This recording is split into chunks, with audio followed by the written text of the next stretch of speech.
Taking my dog on a hike is one of my favorite things to do, and so I wanted to share with you 5 things that we do every single time that Monroe and I hit the trail.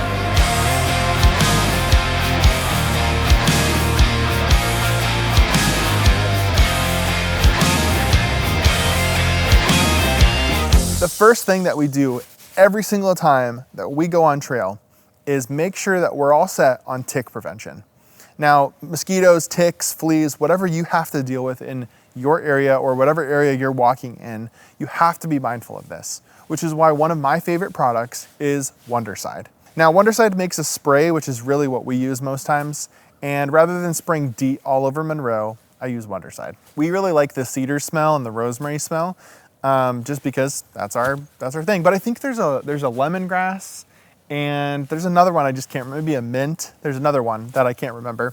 But Wondercide's amazing, and it's really safe for your pet, for your children, for your home. So you can spray your car, you can spray your couch, you can spray your dog. And what I like to do for Monroe is I cover his eyes, I spray his face, and then I wipe it off and rub it in, And then I spray his paws, because they're especially gonna be down in the grit and gravel and leaves where all the ticks are ready to hop up and climb all over him. While that makes me absolutely cringe thinking about ticks just climbing all over and hiding in his fur, the Wondercide does such an amazing job. Wondercide also has another product that I think is newer, or I just didn't know about it till recently, but it's like a shampoo for your dog. So next time Monroe and I are going on a longer trip where I know we're gonna be out for hours and hours or even days, I will definitely be giving him a bath before our hike and after our hike with the flea and tick prevention shampoo. And then we'll still go ahead and spray down his paws and his muzzle and all that stuff, just to make sure that he's got the best protection on trail as possible, because ticks are disgusting, and so are fleas, and so are mosquitoes. So take care of your dog with Wondercide. The second thing that we have to consider every time we go on trail is what kind of leash are we gonna bring? Now, our favorite leash is the Biothane leash, and the reason for this is because it does not burn your skin if it runs across your leg, or if it gets in your dog's armpit and they get tugged on something. It will not rope burn, it will not cause damage to your dog, and that is really, really nice. It's also really easy to wash off, so I just kind of throw it on the ground and I let him run around, and if I need to pick it up, then I have it to pick up. Typically, you can get, lots of different lengths, and people will use them for 30-foot lengths for training, but you can use, 10 or 15 or 6 or whatever you want to have, so that you know exactly how far your dog is from you. And if you're gonna recall them back because they're getting too far, let's say 15 feet is exactly what you want to do, we'll get a 15-foot leash and drop it. And whenever that leash is too far away from you, just recall your dog or whistle at them or do whatever you're gonna do to make sure that they're staying close to you and that you have control of your dog. Now, the reason for this, obviously everyone knows, is not just for your safety and your pet's safety, but for other people's safety. Because, for instance, there might be someone who's hurt. There might be someone who is tired, that if your dog is excited, runs up and jumps on them, pushes them over. There's a lot of things that can happen where a dog isn't acting aggressive, but can still cause harm. So you're gonna be a responsible dog owner and bring a proper leash to trail. The other part of the leash combo that we bring is his e-collar. And the reason for this is I can just drop the Biothane and let him roam around and do his dog thing, but I still have a way to communicate with him. And if I need him to come back for an emergency reason, or if I just need him to come back because he's not listening, he's super focused on something, there's a loud noise, there's a whole bunch of scenarios. I can just hit the button, it gives him a tiny little pinch, and he knows exactly what that means. That means he comes and sits right next to me. And as soon as he comes next to me, that pinch goes away.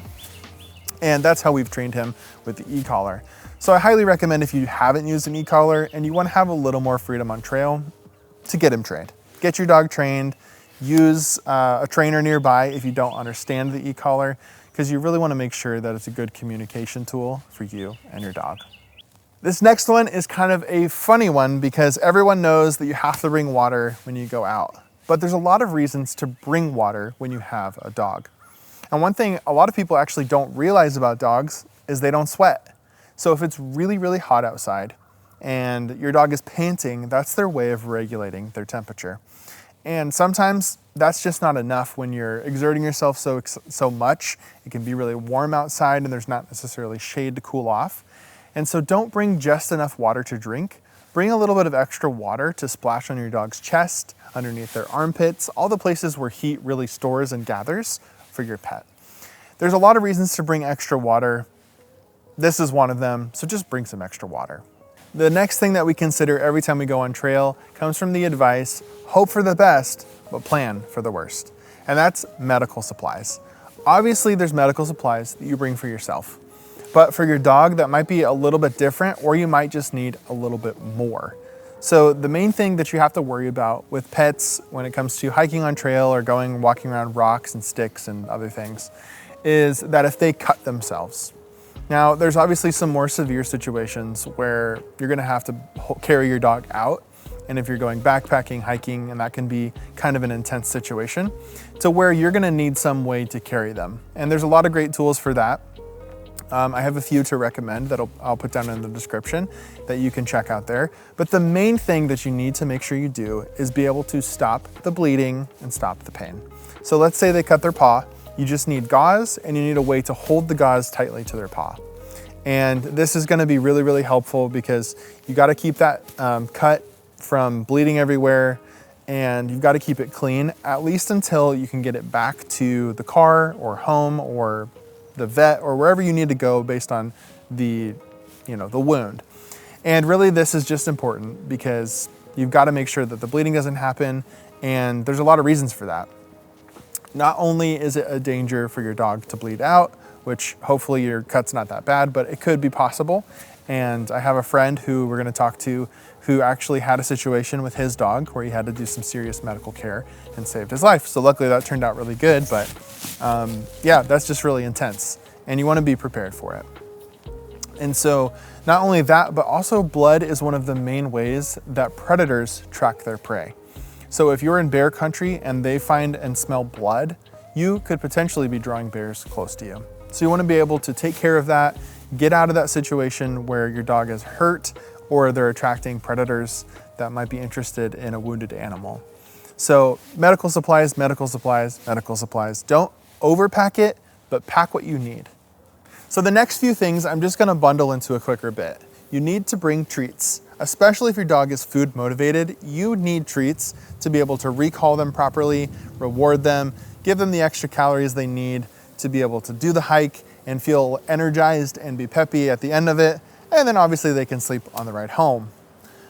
You also need to bring poop bags. This is a responsibility for not only hikers, if you're gonna eliminate in the woods, but your dog too. It is not okay for you to leave your pet's waste on the trail, especially if it's on the trail, but out in nature, don't leave your pet's food because there's a lot of reasons, but just don't do it, okay? Pick it up, pack it out if you need to, double bag it. Just make sure you're not leaving poop out in the trail.